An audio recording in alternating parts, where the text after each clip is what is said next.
你好，我是阿力。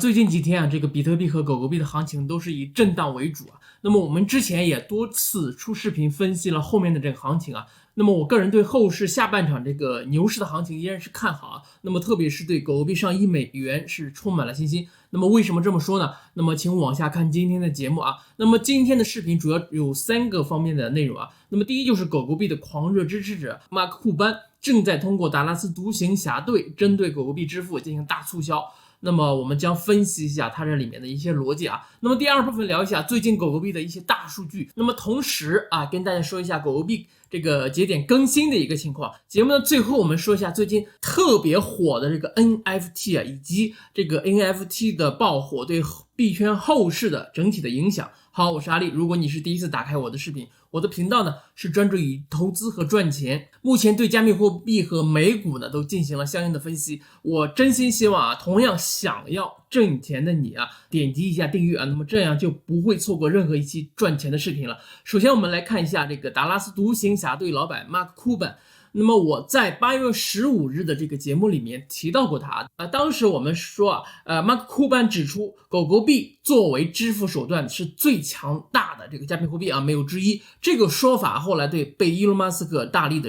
表示支持。当时我们还提到，独行侠队呢后面会针对使用狗狗币进行支付的这些客户呢进行促销。其实，在我们节目发出来的时候，促销已经开始了啊，一直到今年的这个9月20号，促销呢大概是使用狗狗币的这个购买价值$150的商品将会收到$25的礼品券。那么我们大概可以算一下，这个折扣呢大约等同于16.7%。那么马克库班呢，这是利用促销手段在收集狗狗币，或者是说不是马克库班本人，是马克库班的这个公司。总而言之吧，他们收集的这个狗狗币啊，会是这一段时间的这个平均价格，也就是说从8月13号促销开始，一直到9月20号的这个活动期间。那么之前马克库班说，使用狗狗币支付让他们整体的这个销售量增加了55%。那么如果说狗狗币在这个活动结束之后上涨超过了16.7%，或者是说更多的话，那么马克库班将会名利双收。总之吧，只要是为这个狗狗币社区做出贡献的任何人，不管通过什么手段那么让狗狗币得到推广的，我们都要支持。那么我同时也相信马克库班的这个 NBA 球队在今年年底的时候一定是会非常非常的开心。好，那么节目的第二部分最近有一家做加密货币的这个网站Chainalysis将狗狗币的大数据呢纳入了进去。那么这也是类似于链上数据的一个网站。那么根据他们的最近出的一个报告，我们可以看到，随着这个时间的推移投资狗狗币的新用户在持续的增加，而且他们这个手里面的狗狗币在持续的增持。那么在2020年7月份的时候新投资者仅占这个总用户的9%，但是随着狗狗币的这个大流行那么这个数字呢在目前上升到了25%。数据显示新的投资者正在增持狗狗币，而老的投资者在反弹期间减持了。那么这些老的用户呢，是指这个持有狗狗币超过2年的人。那么在2020年的7月份老用户的比例呢是30%，截止到今天这个数据变成了20%，也就是减少了10%。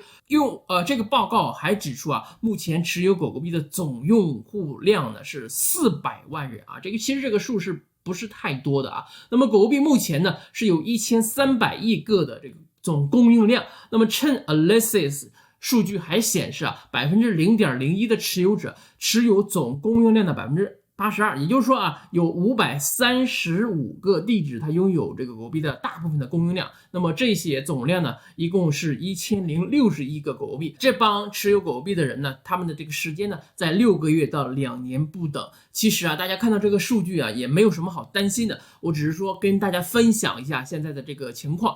这也是非常非常正常的一个数据那么我们刚才讲到老用户从30%降低到20%，那么这在美股里面我们经常提到一个词叫做换手率。那么从这一点来看，狗狗币的换手率并不是特别高，那么这说明狗狗币用户的这个钻石手还是挺多的。另外，今天这个狗狗币这个节点更新的消息也出来了并且得到了伊隆马斯克的转推。我们看一下这个情况伊隆马斯克说这非常非常的重要。那么8月30日，伊隆马斯克转推这个都节点的更新的消息，说很重要。这个消息是怎么说的呢？说目前有205台计算机正在进行最新的升级，那么更多的节点需要升级到 1.14.4， 并需要更多的新节点。一旦有更高比例的新节点加入进来，开发团队将发布一项新的升级，这将有助于保护网络并降低交易费用。节点数量增加后交易费将降低，更多企业将会使用狗狗币。与此同时，根据这 GitHub 的显示，狗狗币下一个版本 1.14.5 已经准备进行开发中了。其实呢，我是非常希望这个狗币在实际的应用当中越来越得到商家的青睐。那么这就离不开这个节点的持续的更新。那么这个更新就意味着手续费的降低和转账速度的提高。如果说达到了一定的这个数量级之后那么商家肯定会选择使用狗狗币。好，那么我们接下来进入今天节目的最后一个话题。最近大家可能都看到了 NFT 非常的火。那么先看一组数据8月30日，全球最大的 NFT 的交易平台叫 OpenSea， 在8月29日单日成交额达到了 3.22 亿美元，再创历史新高。那么这次呢，也是 OpenSea 历史上第一次达到单日成交额突破3亿美元。截止到目前，OpenSea 8月总交易额达到了 30.15 亿美元，是7月交易额的 9.2 倍。那么到底什么是 NFT 呢？那么简单来讲就是这个艺术品上它用上了区块链的技术本来在电脑上我们说一个图片或者是一幅画可以无限的复制转发，但是呢，如果说加上一个独一无二的这个身份识别或者一个 token 一个编号的话，那么整个世界只有这么一幅画了，也就是说这个避免了同质化。在这个 CryptoPunks有这样的一个头像，大家来看一下这个下面图片，最低价呢已经拍卖到了这个40个以太币了。好就好在这个太贵了，普通人根本就玩不起，对吧？所以说基本上就是玩这些头像的人就是在币圈赚到钱的老人，或者是说拥有这个老钱 old money 的人在玩。所以说即便是这个 NFT 如果哪一天爆雷了或者是崩盘了的话，割也是割的这个有钱人的韭菜那跟我们普通人是没有什么关系的。